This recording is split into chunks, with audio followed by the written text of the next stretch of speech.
social media. What are your thoughts on the MGI All-Stars? Isip ko na siya.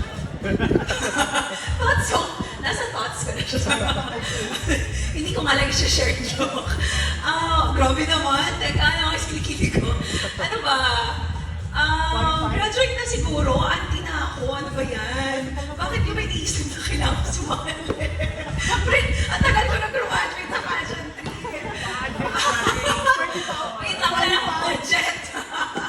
Ang mahal ng pageantry. But I'm really glad to see that they actually raised the age limit, di ba? Mas marami ng kababaihan yung mga may what ifs at the back of their head to try. But as for me, we are working on sa pageants as well. So I'm not sure if I will have time next year kasi it's on time din eh.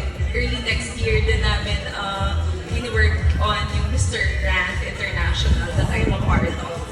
So I am not sure actually kung kaya ko pa bang magmanananggal at iinip ang taon ko sa mga iba't ibang schedule sa buhay natin. But whatever happens, I don't know. I know that the pageant world and Kumaris will always be there to support us. I'm sure they're gonna support you either way. Or at least also. That's all the questions that we have for now, and I know a lot of our guests here are excited to meet you. So now, for all of those na gusto magpa-picture, ma-meet and mag-greet si Miss MJ, you may line up here po.